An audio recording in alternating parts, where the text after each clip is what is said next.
चलिए, आज का जो हमारा लेक्चर है वो सभी के लिए, ऐसा मत सोचिएगा कि ये केवल बोर्ड के एग्जाम के लिए। ये बेसिक नॉलेज या आंसर राइटिंग में आपको बहुत हेल्प करेगा। आज का जो हमारा लेक्चर है, बेसिकली हम आपको बताना चाहते हैं हम लोग के भारतीय संविधान पे क्या विशेषताएं हैं, क्या क्या संविधान की खासियतें, हम लोग का संविधान में बाकी सभी देशों के संविधान से अलग क्यों है। आइए इस पे चर्चा करते हैं और इसके बारे में आपको बताता हूँ मैं। चलिए, मेरा फ्रेंड मुझे नहीं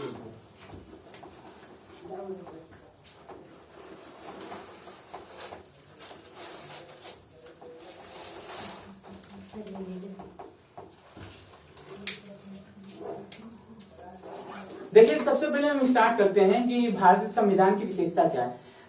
देखिए, हम लोग का जो भारत का संविधान है वो 2 साल 11 महीने 18 दिन में बन के तैयार हुआ था। कितने दिन में तैयार हुआ था? अगर जिसको जिसको याद हो सभी लोग एक साथ बोलेंगे, एक एक करके कोई नहीं बोलेगा। हम लोग का भारत का संविधान 2 साल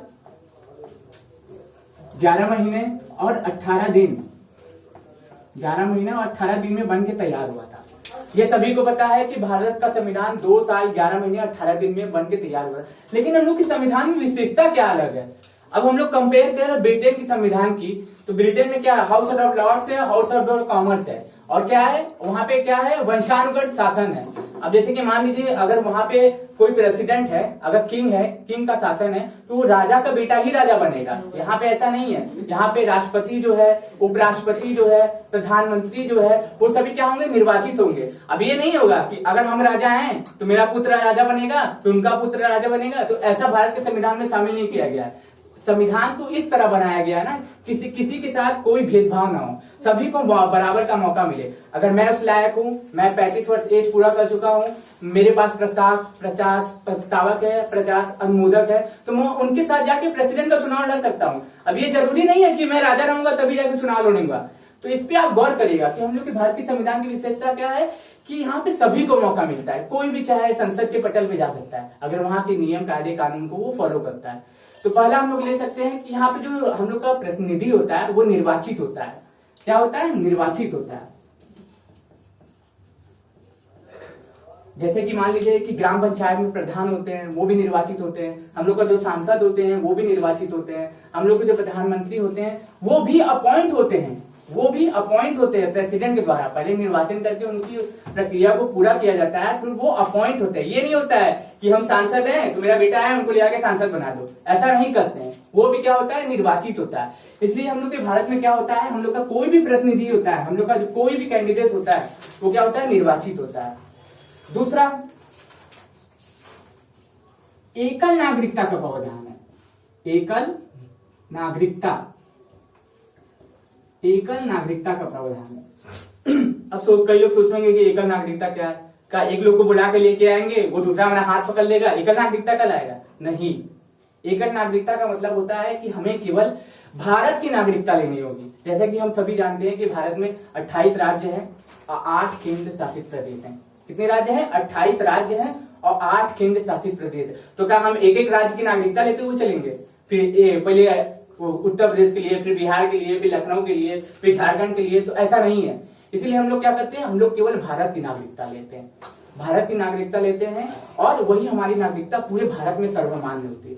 अमेरिका में ऐसा नहीं है। अमेरिका में शिकागो है, न्यूयॉर्क है, न्यू जर्सी है।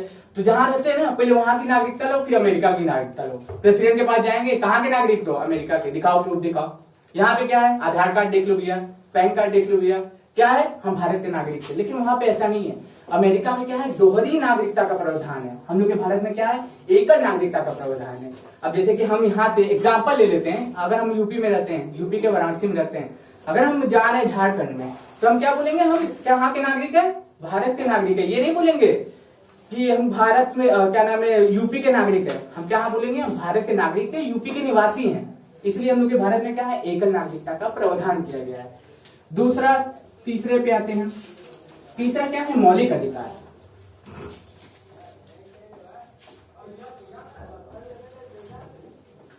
देखिए, 6 मौलिक अधिकार है हम लोग के।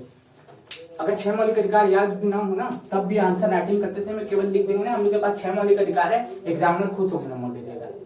क्योंकि अगर हम 6 को 6 याद करने चलेंगे ना तो 12 से लेके 35 तक में आप खेलते खेलते उसको याद ही नहीं कर पाएंगे, इसलिए उसको समझने का कोशिश करिए। अब क्या है, समता और समानता का अधिकार है, शोषण के विरुद्ध अधिकार है, सांस्कृतिक एवं शिक्षा संबंधित अधिकार है, और क्या है, अनुसूचित जाति एवं जनजाति के प्रशासन संबंधित अधिकार है, धार्मिक प्रचार करने की स्वतंत्रता का अधिकार है। ये सभी अधिकार क्या है, बोलने की स्वतंत्रता है, सबसे बड़ी बात। अब ये नहीं हो गया कि प्रधानमंत्री जी हैं, हमें उठा के जेल में बंद कर दिए। अरे काहे बंद कर दिए भैया, हम कोई गुनाह किए? अब कोई गुनाह किए तो बंद करो, नहीं किए तो हम सुप्रीम कोर्ट जाएंगे, प्रधानमंत्री के ऊपर केस करेंगे। ये नहीं है कि कोई भी बिना जुर्म के हमें उठा के प्रधानमंत्री के कहने पे बंद कर देगा।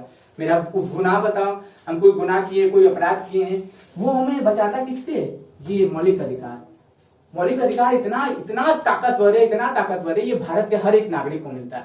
अगर आप भारत के नागरिक हैं, ठीक, अगर आप भारत के नागरिक हैं, आपके पास प्रूफ है, तो ये मौलिक अधिकार आपको मिलेंगे। ये छीनते कैसे? अगर आपने देशद्रोह का आरोप हो गया, दूसरे देश की नागरिकता धारण कर लिए, तो अब ये मौलिक अधिकार आपसे छीन लिए जाएंगे। अब जैसे मान लीजिए हम लोग 370 सुनते हैं, ठीक, कहाँ है 370? सुनते हैं ना, 370 खत्म हो गया, 370 खत्म हो गया, जम्मू कश्मीर के नागरिक हो गए, जम्मू कश्मीर में जमीन खरीदेंगे, मकान बनवाएंगे, वहां पर रहेंगे। ऐसा कुछ नहीं है। जम्मू कश्मीर का जो आप लोग सपना देख रहे हैं ना, वो पूरा तो होगा, लेकिन 370 खत्म नहीं हुआ, इसमें संशोधन हुआ है, परिवर्तन हुआ है। 368 के तहत संविधान संशोधन करके इसमें कुछ क्लॉज थे उसको खत्म किया गया है, कुछ जो उसमें पाबंदियां थी उसको हटा दिया गया है। अब ये मत आप सोचिएगा कि 370 खत्म हो गया, इसमें जो कुछ, जैसे मान लीजिए पहले होता क्या था कि आप जम्मू कश्मीर के नागरिक हैं, जम्मू कश्मीर के नागरिक हैं, आपने जम्मू कश्मीर के अलावा अगर बिहार के राज्य से किसी भी लड़की से शादी कर ली तो आपकी जम्मू कश्मीर की नागरिकता खत्म कर दी जाएगी। तो अब ऐसा नहीं है, अब वहां आप जा सकते हैं, वहां से आप किसी से विवाह करेंगे तब भी आपकी नागरिकता खत्म नहीं होगी। अब वहां आप कोई संपत्ति खरीद सकते हैं, सब कुछ कर सकते हैं। अब वो किसके अंदर आ गया? मौलिक अधिकार के अंदर। अगर जम्मू कश्मीर में भी आपके साथ कोई भेदभाव हो रहा है, जम्मू कश्मीर में भी आपके साथ कोई ऐसा अपराध हो रहा है जो आपके मौलिक अधिकार को हनन करता है, तो आर्टिकल नंबर 32 के तहत, अनुच्छेद नंबर 32 के तहत आप जाते हैं सुप्रीम कोर्ट में या हाई कोर्ट में जाके आप केस कर सकते हैं। बहुत ज्यादा अच्छा आंसर लिखना है, सुप्रीम कोर्ट का वर्णन कर दीजिए। 124 आर्टिकल में इसका वर्णन है, 214 में हाई कोर्ट का वर्णन है। अब इससे ज्यादा क्या लिखेंगे? अगर इतना भी लिख देते ना आपको नंबर मिल जाएगा, लेकिन अभी बताने के लिए बहुत कुछ है। अब जैसे कि मान लीजिए भारत का पहला अनुच्छेद, ठीक, पहला अनुच्छेद, पहला भाग, पहला आर्टिकल, सब में क्या लिखा हुआ है? भारत राज्यों का संघ है। मतलब जो 28 राज्य है ना, ये जो 28 राज्य हैं और 8 केंद्र शासित प्रदेश हैं, स्टेट और केंद्र शासित प्रदेश जो हैं सेंट्रल के अंडर में जो आते हैं, अगर ये 28 राज्य और 8 केंद्र शासित प्रदेश कभी भी भारत से अलग होना चाहे ना तो अलग नहीं हो सकते, क्योंकि हम लोग के भारत के संविधान में क्या लिखा है कि भारत के संविधान में लिखा हुआ है कि भारत कई राज्यों को मिला के एक संघ है। कोई भी राज्य कभी भी भारत से अलग नहीं हो सकता है। अमेरिका में क्या है, इस समय जो बाइडेन साहब हैं, वहां पे एक बिल गया संसद में, वहां की संसद को क्या करते हैं? क्वेश्चन ये भी पूछता है कि अमेरिका के संसद को क्या करते हैं? कांग्रेस करते हैं। अजीब लगेगा, लेकिन अमेरिका की संसद को क्या करते हैं? कांग्रेस करते हैं। वहां पे क्या है? प्रेसिडेंशियल शासन है। वहां पे राष्ट्रपति जो होता है वो 2 बारी वहां पे चुनाव लड़ सकता है और 2 बारी वहां पे रह के जीत सकता है। और यहाँ पे क्या है, जब तक जिंदा है राष्ट्रपति बनते रहो, चुनाव लड़ते रहो। पता चला 99 पे है, सेंचुरी पार करने वाले हैं, फिर भी आपके अंदर अगर आपको बहुमत मिल रहा है तो आप 100 साल की उम्र में भारत के प्रधानमंत्री हैं। लेकिन अमेरिका में ऐसा नहीं है। वहां पे क्या क्या दिया गया है कि 2 बार आपको मौका मिलेगा, आप हारो चाहे जीते, आप वहां के प्रेसिडेंट बन सकते हैं, फिर उसके बाद आप नहीं बन सकते हैं। अब अमेरिका में तो पढ़े लिखे लोग ही क्या बन सकते हैं? वहां के राष्ट्रपति बन सकते हैं, वहां के प्रधानमंत्री बन सकते हैं, और लेकिन यहाँ पे ऐसा नहीं है। मैं थोड़ा सा स्टॉप ले लेता हूँ, थोड़ा पानी पी लेता हूँ। मेरा गला दर्द करने लगा था, लेकिन मैं पानी पी के भी वापस से आ गया। चलिए आगे हम कंप्लीट करते हैं कि क्या नाम है, जो मैंने आपको 6 मौलिक अधिकार बताए उसको क्रम से एक बार बता देते हैं कि उसके फायदे क्या है, उसके नुकसान क्या है। देखिए बोलने की समता या समानता, एक जो मौलिक अधिकार है हम लोग का मौलिक अधिकार है, उसको क्या बोलते हैं? समता या समानता। उसके अंदर 4 चीज शामिल है। पहले में क्या आएगा? समता या समानता। दूसरा जो मौलिक अधिकार है वो क्या है, बोलने की स्वतंत्रता, कि हम बोल सकते हैं भाई, कुछ भी बोल सकते हैं, लेकिन ऐसा नहीं बोल सकते कि प्रधानमंत्री को गोली मार देंगे। अगर हम बोल, आपके अंदर हिम्मत है तो आप बोल के दिखाइए और रातों रात आपको पता चल जाएगा कि कौन किसको गोली मारेगा। फिर तीसरा क्या है, शोषण के विरुद्ध अधिकार। अच्छा, शोषण के विरुद्ध अधिकार जो है, हम लोग के भारत में सबसे ज्यादा शोषण किसका होता है, बंधुआ मजदूरी होती है, बाल शोषण होता है, इसीलिए हम लोग क्या बोलते हैं, शोषण के विरुद्ध अधिकार। ये सब किसमें, मौलिक अधिकारी में शामिल है। धार्मिक स्वतंत्रता का अधिकार, धार्मिक स्वतंत्रता का अधिकार से संबंधित है। जैसे कि मान लीजिए कि हम किसी भी धर्म को माने या ना माने, ये मेरी इच्छा के ऊपर निर्भर करता है। अगर हम चाहे तो हिंदू बन सकते हैं, हम चाहे तो मुस्लिम बन सकते हैं। अगर हम हिंदू हैं तो मुस्लिम धर्म के प्रति भी हम जाके दरगाह में दर्शन कर सकते हैं। हम ईसाई नहीं है, फिर भी ईसाइयों के जो चर्च में वहां पे जाके मत्था टेक सकते हैं। हम चाहे तो सिखों के मंदिर में जाके, सिखों के गुरुद्वारे में जाके मत्था टेक सकते हैं। ये क्या है, ये मेरे मानने के ऊपर है। कोई राज्य हमसे नहीं आके कहेगा कि आप क्या नाम है, इसको मानिए उसको मानिए, ये आपका करना पड़ेगा, ये आपसे नहीं कर सकता। और वैसे भी एक चीज और याद रखिएगा कि राज्य का कोई धर्म नहीं होता है। इसको आप लिखिएगा जरूर, राज्य का कोई धर्म नहीं होता है, राज्य का कोई धर्म नहीं होता है। अभी आप एक एग्जांपल ले सकते हैं, क्या हैदराबाद बोलता है कि हम मुस्लिम राज्य हैं, उत्तर प्रदेश बोलता है कि हम हिंदू राज्य हैं। इसलिए आप ये कोड जरूर करिएगा, ये जरूर लिखिएगा कि राज्य का कोई धर्म नहीं होता है, सब राज्य क्या है, धर्मनिरपेक्ष है। जो हम लोग ने बोले थे, हम भारत के लोग भारत के संविधान को, जो हम भारत के लोग भारत की उद्देशिका में पढ़ते हैं, हम लोग के भारत के संविधान को ताकत कहाँ से मिलती है, जनता से मिलती है। और जनता से कैसे मिलती है, निर्वाचन के द्वारा। हम लोग के भारत के संविधान, हम लोग के भारत में सबसे बड़ा कौन है, ना तो सुप्रीम कोर्ट है, ना तो हाई कोर्ट, ना तो प्रधानमंत्री है, ना तो राष्ट्रपति है, कोई ऊपर नहीं है, सबसे ऊपर संविधान है। अगर संविधान से भी ऊपर कोई है तो वो जनता है, वही संविधान को ताकत देती है, वही संविधान को बनाती है। तो आशा करता हूं कि आपको समझ में आया होगा। आइए इसको रिवाइज करते हुए निकल जाते हैं। और क्या नाम है, पहला मैंने बताया कि हम लोग के संविधान को बनने में कितने महीने लगे थे, 2 साल 11 महीने 18 दिन का समय लगा था। हम लोग का जो नेता होता है, जो हम लोग का कैंडिडेट होता है, जो हम लोग के देश के प्रशासन को चलाता है, चाहे ग्राम स्तर पर, चाहे जिला स्तर पर, चाहे स्टेट स्तर पर, चाहे केंद्र सरकार के स्तर पर, वो क्या होता है, निर्वाचित होता है। चाहे राष्ट्रपति हो, चाहे उपराष्ट्रपति हो, सब क्या होता है, निर्वाचित होता है। एकल नागरिकता, हम लोग के भारत में क्या है, एकल नागरिकता का प्रावधान है, दोहरी नागरिकता का प्रावधान नहीं है।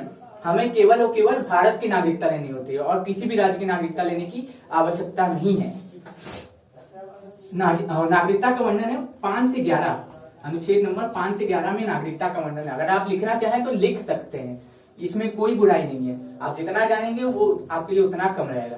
ये पॉलिटी एक ऐसा सब्जेक्ट है जो आपको मास्टर भी बना सकता है, आपको 0 तक भी ले जा सकता है। बहुत इजी सब्जेक्ट समझेंगे तो इजी है, कठिन समझेंगे तो इससे ज्यादा कठिन कुछ भी नहीं है, क्योंकि बहुत कुछ है पढ़ने को। मौलिक अधिकार, 6 मौलिक अधिकार है। मैंने 5 बताए, छठा बताना भूल गया। पांचवा था आपका अल्पसंख्यकों के हितों का संरक्षण। अल्पसंख्यक क्या होते हैं, जिनकी आबादी भारत में सबसे कम होती है, उन्हें अल्पसंख्यक बोल देते हैं। अल्पसंख्यकों के हितों का संरक्षण भी किस में किया गया है, 5वें मौलिक अधिकार। छठे में क्या है, संवैधानिक उपचारों का अधिकार, जो जैसा कि इसमें लिखा गया है, संवैधानिक उपचारों का अधिकार। लिख लीजिएगा, उपचारों का अधिकार। ये आर्टिकल नंबर 32 में वर्णित है। यही हमारे 6 मौलिक अधिकार है। और आशा करता हूँ कि ये वीडियो आपको पूरी तरीके से समझ में आया होगा। अगर ये समझ में आया तो इसके ऊपर आप फोकस करें, इस लेक्चर को देखिए, समझे और अपने एग्जाम को अच्छे से करके आए। धन्यवाद।